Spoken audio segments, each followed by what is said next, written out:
It happened in front of everyone, at my grandson's 3rd birthday party. I was setting down a plate of homemade cupcakes when my daughter-in-law turned to me and screamed, "Stay out of our life. You're not his mother, you're just in the way." Everyone froze.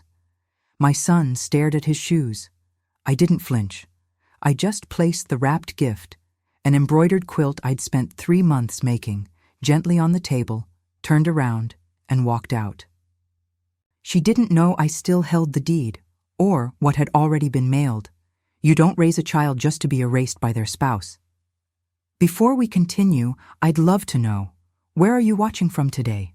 Comment below. Before everything fell apart, I was just mom, just grandma, just the woman who could be counted on, quiet, dependable, always there with a pot of stew and open arms. My name is Evelyn, and I spent most of my adult life folding myself into everyone else's needs, and for a long time I believed that was love. My husband, Charles, died young, 46, of a sudden heart attack while jogging. David was only 12. I remember the moment I told him. His small shoulders collapsed, and he whispered, "But who will teach me how to shave?" I knew then I had to become both mother and father. We had nothing fancy. I worked as a school librarian, took night shifts shelving books at the public library, and clipped every coupon I could find. Our small house in Vermont had a broken porch swing and a furnace that rattled in the winter, but it held our laughter, our late-night cocoa, and our whispered prayers. I made sure David never felt the gap, or at least, I thought I did. He was a bright boy, sensitive, thoughtful. The kind who'd carry groceries for elderly neighbors without being asked. I poured every ounce of myself into him. I sold my engagement ring to pay off his college application fees. When he got into university, I cried for 3 days, not from sadness, but from pride so big it cracked something open in me. When he brought Layla home for the first time, I remember being struck by her beauty, polished, poised, a little sharp, around the edges, but I thought maybe that was nerves. She wasn't warm, but David beamed around her, and that was enough for me. They married quickly, less than a year later. I helped pay for the wedding, even though they insisted they didn't want a big affair. I used the small inheritance my mother left me. I wanted it to start right. I wanted her to feel welcomed, woven in. When my father passed and left me his duplex, 2 modest units stacked in a quiet part of town, I offered the upstairs unit to David and Layla, rent-free. I thought I was giving them a start, laying the foundation for their family. We agreed I'd live in the downstairs unit, quietly, close enough to help with the baby when needed, far enough to give them space. It felt like the perfect solution. In the beginning, it worked. Layla was polite, if a little distant. David would pop in for tea, and we'd laugh like we always did. When Layla had their baby, a beautiful boy named Oliver, I cooked for them, cleaned the kitchen while they napped, stocked their fridge with soups, and swaddled laundry baskets with folded onesies. I held that baby with a heart fuller than I thought possible. I wasn't trying to control anything. I was trying to love them. But over time, I started noticing changes, small ones. Layla would forget to invite me to certain events, then claim it slipped her mind. She insisted I knock before coming upstairs, even when I was just returning dishes. She would rearrange things after I cleaned. David stopped visiting as often. When he did, he seemed preoccupied, like there was always a clock ticking in his head. I brushed it off. Told myself that boundaries were healthy, that maybe I was just too used to being needed. I tried to shrink myself more, volunteered at the library again, spent afternoons in my garden, stayed quiet when Layla corrected me in front of guests. Still, something gnawed at me. A coldness, a shift in the air. It's hard to describe, but when you've raised someone from their first fever to their first heartbreak, you know when they've started drifting away. Not because of life, but because someone else is pushing them. I didn't want to believe it. I told myself I was being paranoid, jealous even. But there's a kind of grief that comes long before loss, the grief of being slowly edited out of someone's story. And then came the birthday party. It was supposed to be a sweet gathering, just a few family and friends in the backyard. I'd embroidered a quilt for Oliver with each letter of his name stitched into a woodland creature. It took me 3 months. I wanted to give it to him when he was older, a piece of his grandmother's love wrapped in thread and care. Instead, I stood there with frosting on my fingers while Layla's voice cut through the music and the chatter. Her words weren't just loud, they were final. Stay out of our life. You're not his mother. You're just in the way. David didn't defend me, didn't even look at me. And something inside me, something soft, something that had bent and bent for years, finally broke. I smiled, placed the quilt on the table, and left. I didn't say a word. I didn't need to. The woman I'd been, silent, accommodating, endlessly giving, was gone. In her place stood someone no one expected, the owner of the house and the keeper of consequences. Looking back, the warning signs were always there. They didn't arrive with sirens or shouting. They came softly, like fog drifting in on an otherwise sunny morning. You don't notice how thick it's gotten until you're already lost in it. It started small. Layla began skipping our Sunday dinners. At first, she had good reasons. Headaches, deadlines, the baby wasn't sleeping. I believed her. I even offered to bring dinner up to them. But David would text back late. Not a good time, Mom. The shift was slow, but unmistakable. Layla stopped answering my texts about the baby's doctor appointments. She stopped sending photos. When I asked to hold Oliver, she would say things like, "He's already overstimulated," or "He needs to get used to just us." Us, as if I were someone else. One morning, I walked upstairs to return a bottle warmer I had borrowed, and I heard Layla laughing with someone on the phone. She means well, but she's always around, like she doesn't know how to let go. She's exhausting. I froze. I felt something drop in my chest. That was the first time I truly felt unwelcome in my own home. I wanted to pretend I didn't hear it. I wanted to be gracious, understanding, above it. That's what mothers do, right? We eat the discomfort. We smile through it. We tell ourselves it's just a phase. But that moment stayed with me. It made everything else heavier. The following week, I baked pumpkin bread for their anniversary, Layla's favorite. I left it on their doorstep with a card. The next morning, the loaf was in the trash bin outside, untouched. I told myself maybe it had gone stale. Maybe they forgot. But it kept happening. When I offered to babysit, Layla would say they had it, handled. When I picked up new baby clothes, she'd frown slightly and say, "He already has too much." When I gently suggested a pediatrician I trusted, she snapped, "We're not doing things the old way." Old, like I was outdated, like I was no longer relevant to my own family. David's silence was louder than anything. He didn't push back, didn't protect. He seemed to have folded himself into Layla's moods like laundry into a tight drawer. No wrinkles, no space, no resistance. I used to know his voice from across a room. Now it was mostly nods and monosyllables. I didn't fight it. I didn't raise my voice. I didn't want to be the overbearing mother-in-law. God knows the stories people tell. I thought if I stepped back more, softened myself more, things would ease. But no matter how invisible I tried to become, it was never enough. Then came Thanksgiving.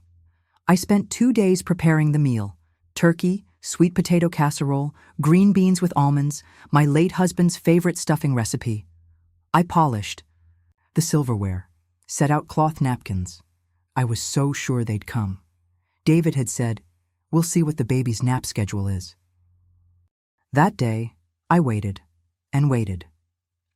At 3 p.m., I got a text. "We're doing something just the 3 of us this year. Thanks for understanding. No phone call, no visit, no plate taken home. The casserole stayed covered in foil, the cranberry sauce went untouched.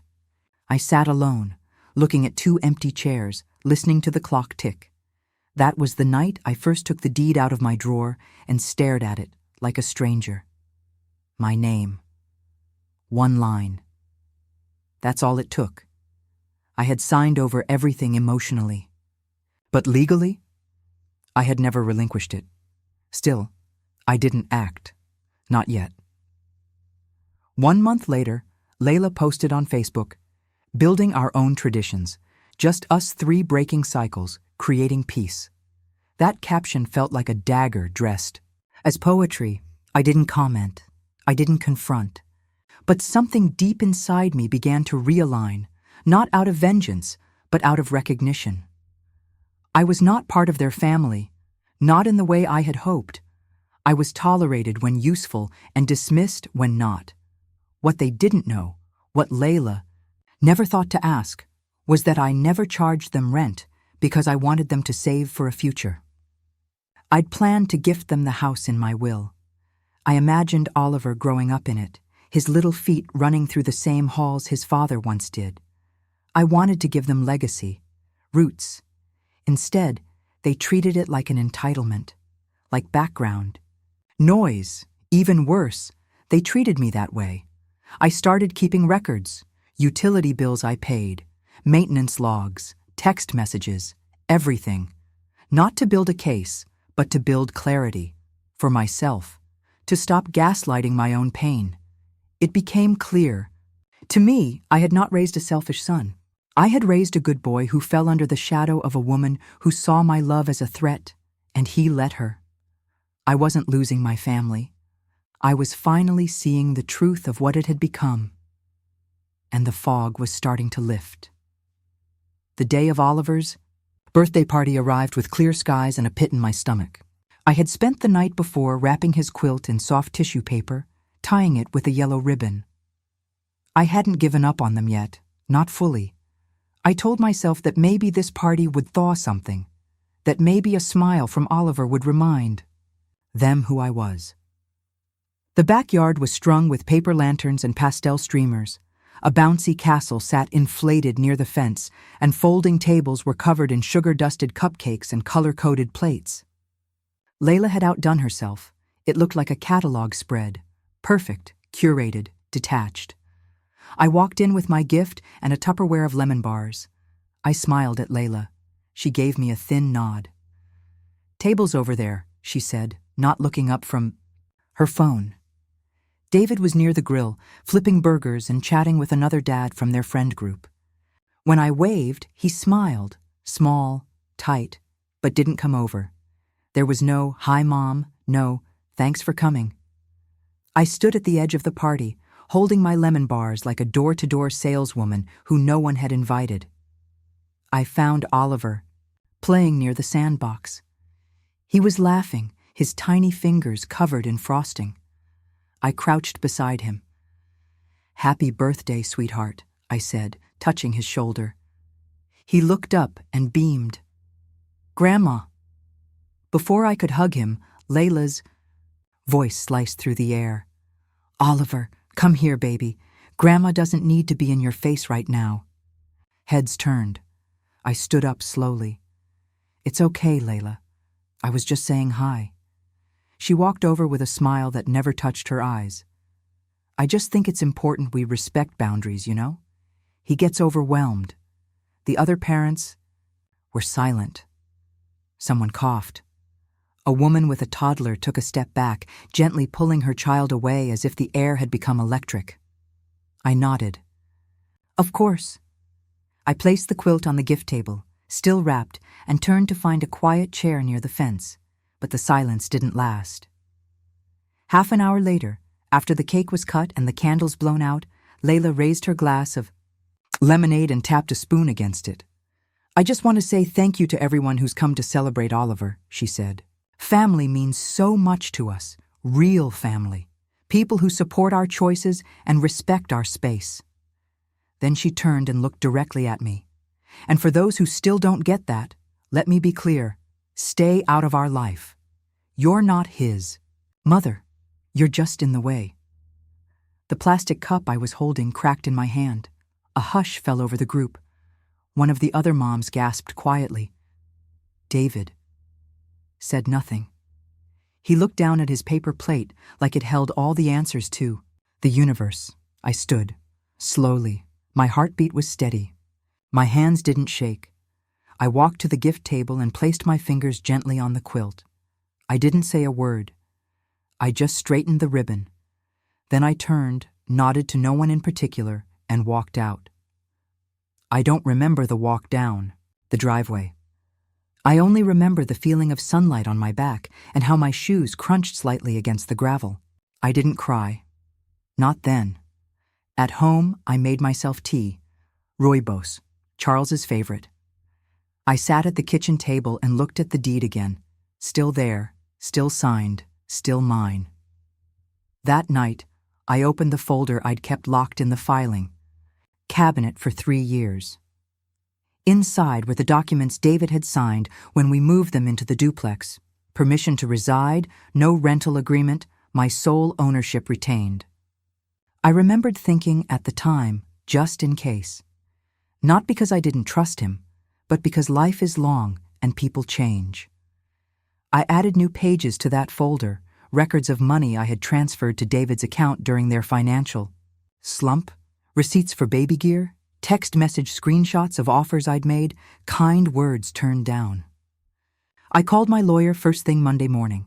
It wasn't revenge I wanted, it was dignity, boundaries, peace. My lawyer listened carefully. She was younger than me, early 40s, but something in her eyes told me she understood. You have every legal right to reclaim the space, she said gently. I'm not looking to throw anyone out in the street, I replied. No, she agreed. You're simply stepping out of the role they refuse to respect. I signed the notice. 30 days. That was more than fair.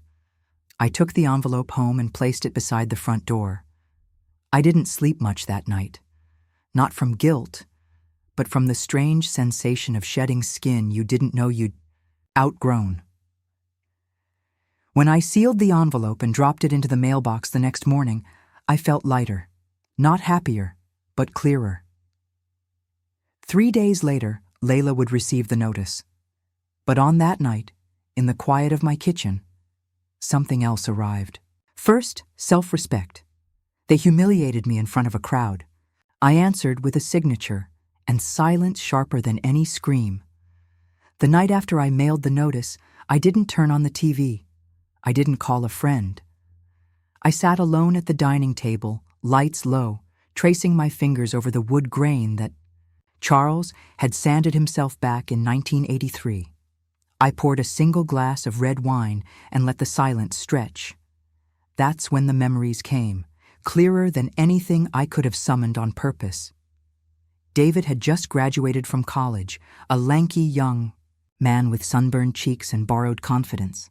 He had moved home for a while to save money, applying for jobs and eating every snack in sight like he hadn't seen a full pantry in years.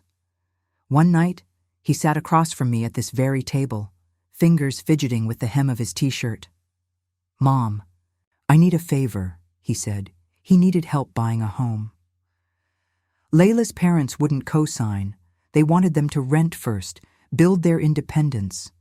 But David had found the duplex, my father's old place, and it felt like fate.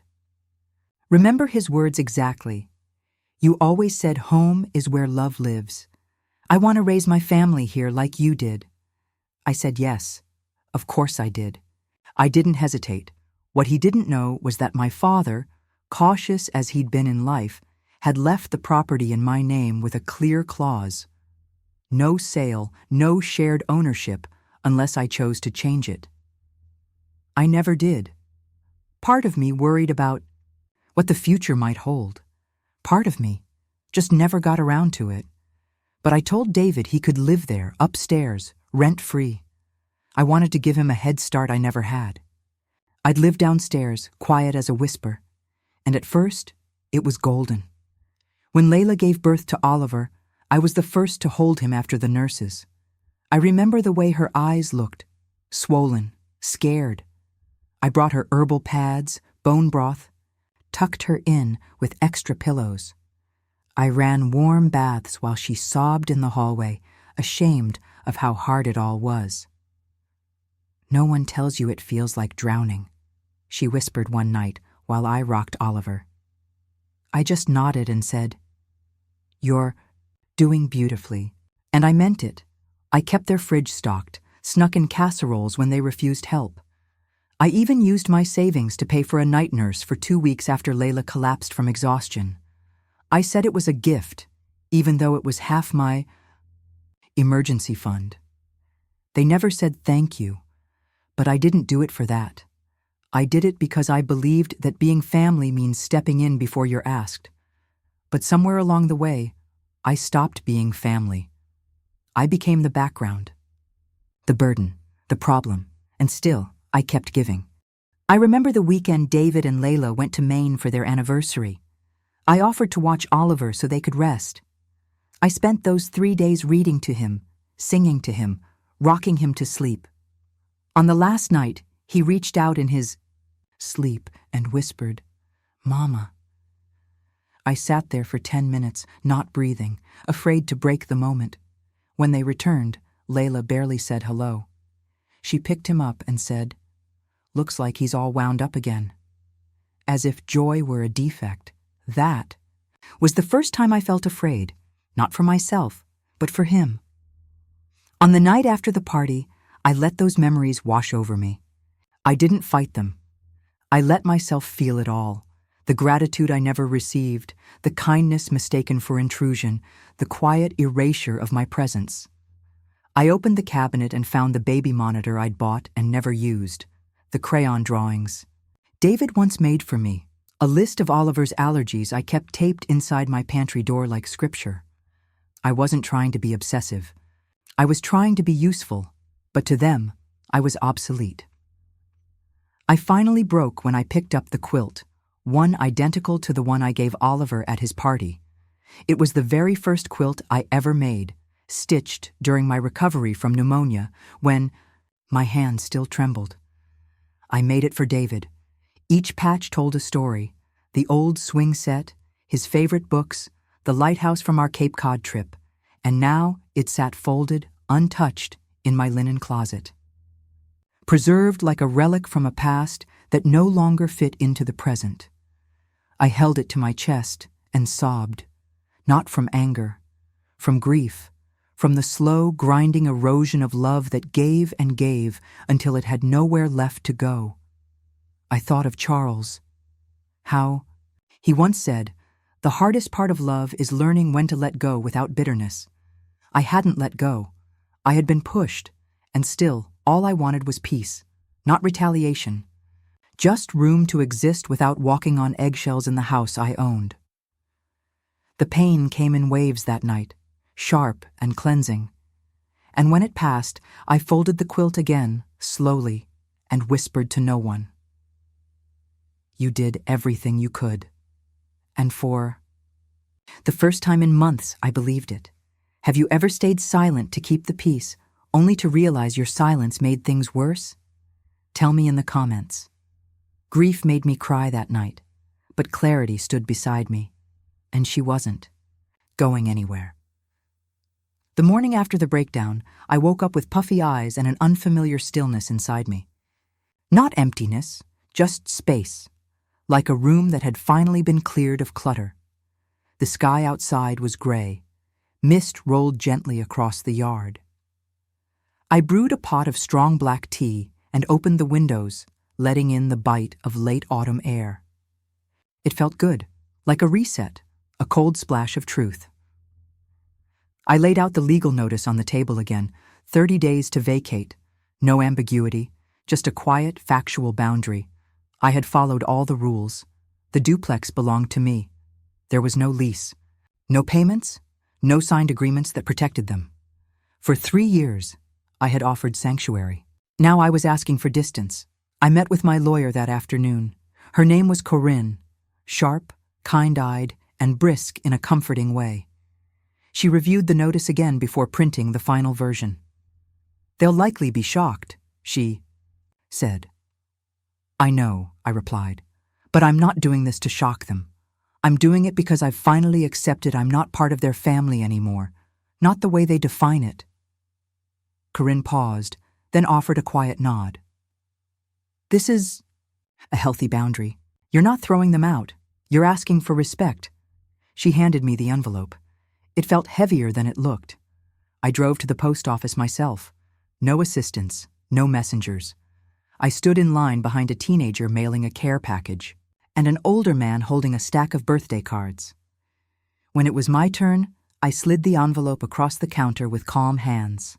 Certified mail. Signature required. On the way home, I stopped at a small antique shop I hadn't visited in years. I wandered through shelves of chipped teacups and worn books. I found a brass reading lamp for the guest bedroom and a crocheted pillow that said, "Let it be." I bought both. Small things. But they felt like declarations. That evening, I began clearing the upstairs unit's records. An inventory of repairs I'd covered, the water heater, the faulty balcony, the refrigerator, all out of my pocket. All documented. I labeled folders and digitized receipts. It wasn't about proving anything to them anymore. It was about protecting myself. In the corner of my desk, I kept the invitation to Oliver's birthday party. I didn't throw it away. I wasn't ready to. But I folded it and tucked it into an envelope labeled Before.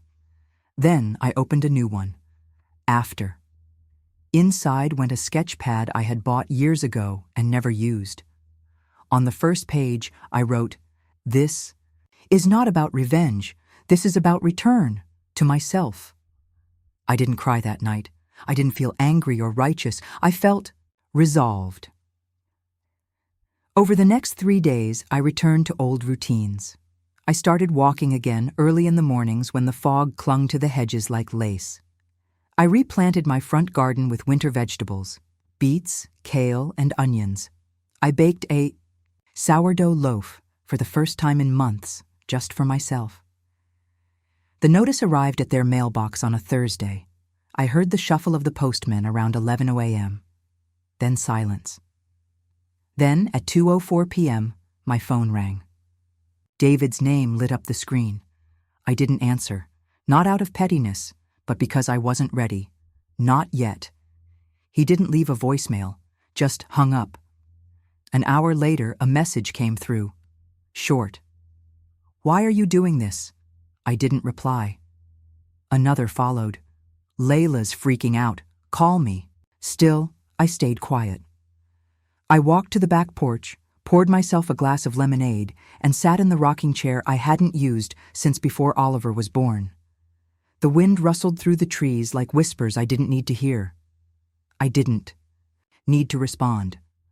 For the first time in years, I wasn't chasing approval. I wasn't explaining myself to people who had rewritten my love as interference.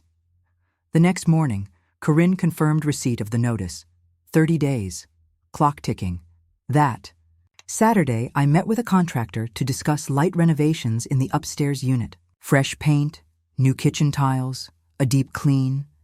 "You renting it out?" he asked, measuring the baseboards. "Eventually," I said. "But for now, I might use it for myself. Maybe a book club. Maybe foster kids. I'm not sure yet." He gave me a thumbs up.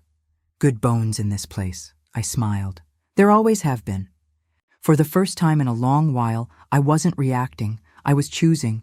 I wasn't stuck in the cycle of giving to people who saw my love as currency they could spend without reciprocating. I was claiming space, room to breathe, room to rebuild. Wasn't angry. I was simply done. And in that quiet doneness, I found something sweeter than forgiveness. Relief. 3 days after Layla screamed at me, she got a notice in the mail. And I, without raising my voice or my hand, got my power back. The unraveling didn't happen all at once. It began with silence. Not the usual cold shoulder or clipped tones. This was a deeper silence, the kind that creeps into corners and stretches between walls like fog. The kind that makes you aware of every creaking floorboard and ticking clock in a house that no longer hides the truth. 3 days after the notice arrived, David showed up at my door. I hadn't heard his car pull in.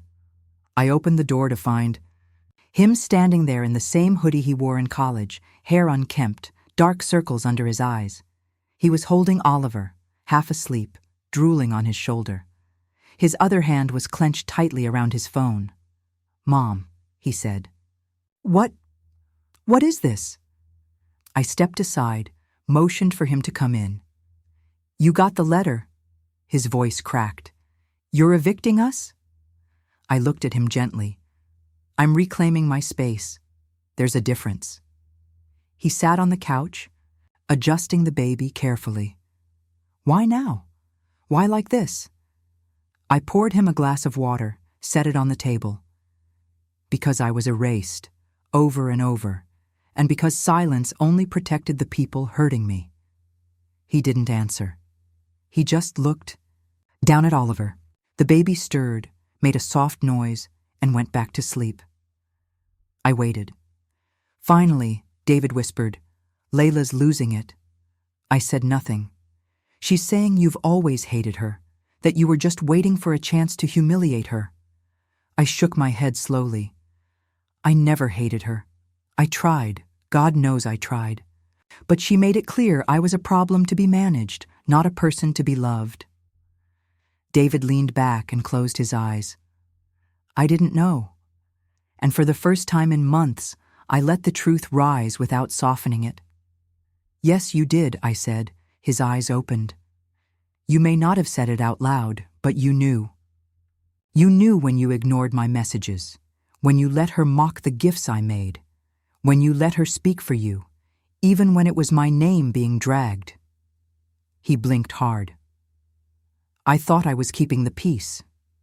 "No, David.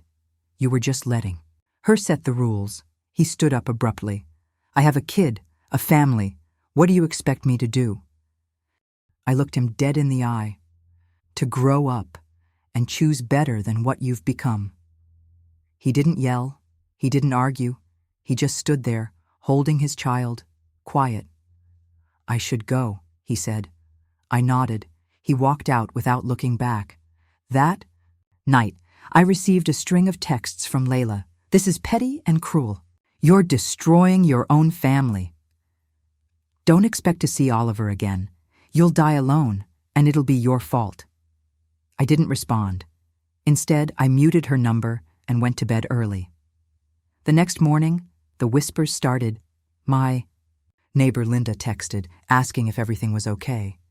Later that day, the woman from the church choir, Marjorie, called. She'd seen something on Facebook. Layla had posted a status. "Imagine opening your home to someone for years, only to have them weaponize their generosity against you. When family uses power to punish love, it's abuse. Period." The comments flooded in. Most were vague condolences from her friends, people I didn't know. A few posted supportive emojis. But then, a shift. My old friend June replied, "That's not how I heard it.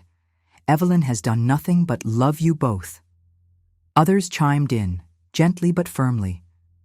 There are always two sides. Sometimes boundaries are necessary. Layla went quiet after that. But David, he texted me 2 nights later. "I don't know who to believe anymore." And all I could reply was, "Believe what you saw, what you felt, what you ignored." In the days that followed, small things began to fall apart. The couple that always joined them for dinners canceled their next plan. Layla's Instagram posts went from curated brunch shots to long silences. The world didn't rush to her defense the way she expected. People saw the cracks, and within the duplex, things began shifting too. Layla slammed doors louder. I could hear the muffled shouting through the floorboards. One evening, Oliver cried for over an hour straight. I knocked once. No one answered. I walked away. This wasn't about saving them anymore. It was about saving myself. I changed the locks on my side of the house, installed a video doorbell, set boundaries not with warnings, but with action. And slowly it became clear. I had taken back control. Not with drama, not with threats, but with unwavering stillness. A week later, my mailbox held something unexpected, a drawing. Crayoned squiggles on folded paper. It was from Oliver. No note from David. No message. Just a child's messy art and a single sticker heart. I pressed it to my chest and let myself smile. The unraveling had begun, not as revenge, but as reckoning. Not a storm, but a slow erosion of a false foundation. One I would never rebuild the same way again. They thought cutting me out would silence me. Instead, they handed me the scissors, and I started cutting the cords that held me back. It was a Wednesday afternoon, dull, drizzly, the kind of sky that settles over you like damp wool, when I heard a knock on the door. Not the doorbell. A knock, soft, hesitant. I opened it to find David standing there, soaked through, holding a bag of baby supplies in one hand and Oliver in the other. The baby was sleepy, cheeks flushed from a nap. David looked like a boy again. Not the man Layla tried to mold, but my son. The one I once held against my chest and promised to protect from the world. I need to talk, he said quietly. I stepped aside.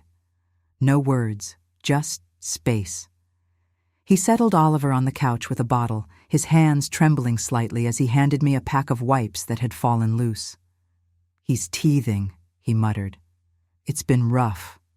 I sat across from him, waited. For a moment he said nothing, just stared down at his hands, knuckles pale from the grip. Then he broke.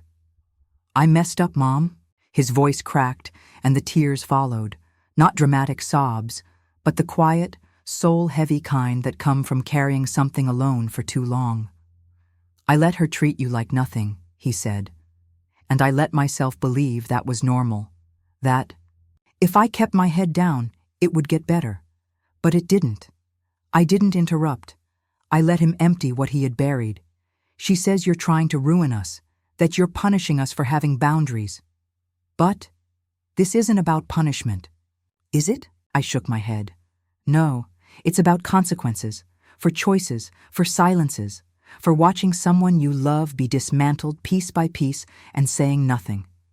He nodded slowly, like someone who already knew the truth but needed to hear it said, aloud.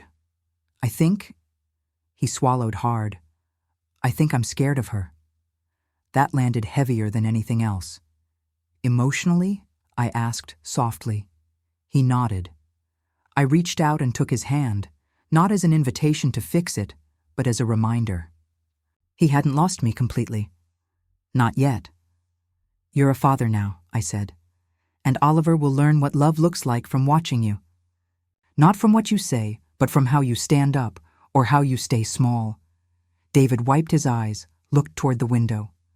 What do I do? I didn't answer. I couldn't. This wasn't my burden to carry anymore. Instead, I asked, what kind of man do you want your son to remember? He closed his eyes, took a breath, then stood. I'm not here to beg you to undo anything, he said. I just wanted you to know I see it now and I'm sorry. I nodded once. That's a start. He picked up Oliver, kissed the top of his head, and walked to the door. Before he left, he turned. If we do move out, could I still bring him by sometimes? Just us? I paused. Let the moment settle. Yes, I said. But on my terms this time, not when it's convenient for your guilt. He nodded again. This time, with humility. Then he left. That night, Layla exploded on Facebook. A long post, multiple paragraphs, accusations layered with victimhood. It's always the quiet ones who turn out to be the most manipulative. She used her money and property to control us. We're being kicked out with a baby. How heartless can one woman be? She tagged mutual friends, even hinted at legal retaliation. But something was different this time. The comments weren't all on her side. Some asked gentle questions, some posted links to housing rights, with subtle notes about ownership law. One person, clearly someone who'd known me through church, wrote, "Sometimes the people we demonize are the ones who finally said, 'Enough.'" Layla deleted the post within the hour. But the damage had already been done, to her narrative. 2 days later, I began preparing the upstairs unit for renovation. Brought in a painter to cover the dull beige walls with soft sage green.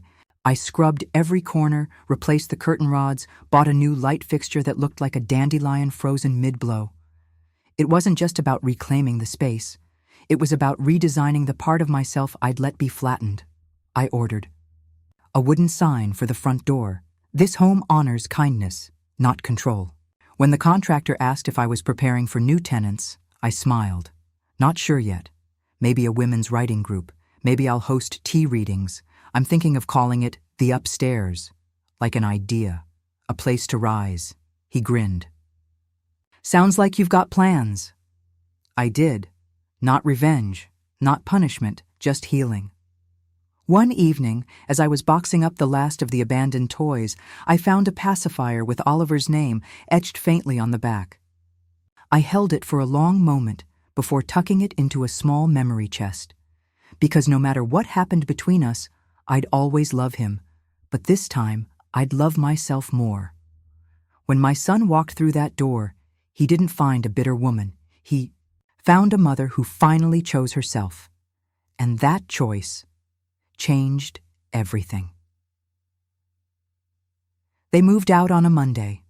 No fanfare, no goodbye party, no confrontation. Just the low thud of boxes against pavement, the scrape of furniture legs, and the occasional shriek of Oliver protesting his car seat. I stayed inside with the blinds drawn, not out of spite, but because I no longer needed to bear witness to people who couldn't face what they'd broken. By noon, the upstairs was empty. I walked through it after they left. The silence was thick and strangely sacred. Dust motes floated in the sunlight that spilled through the open windows. A sippy cup rolled gently across the floor like a forgotten echo. I didn't cry. I didn't gloat. I exhaled. 2 days later, David returned. Alone. No, Layla, no baby. Just him, holding a single photo album. It was the one I had made for him when he graduated high school. Each page filled with milestones. First steps, his 8th grade science fair trophy, the poem he wrote for me in 4th grade that began, "My mom is a lighthouse." He placed it on the table. "I found this in a box. Thought you should have it." I nodded, unsure what to say. He didn't look like someone who had just lost his home. He looked like someone finally coming up for air. "We're separated," he said quietly. I didn't ask why. I didn't need to. He sat down slowly, looking older than his 34 years. "She said I was choosing you over her," he said. "But really, I was just choosing peace." I watched him for a long moment. The boy I raised was still there, tired, bruised, but not broken.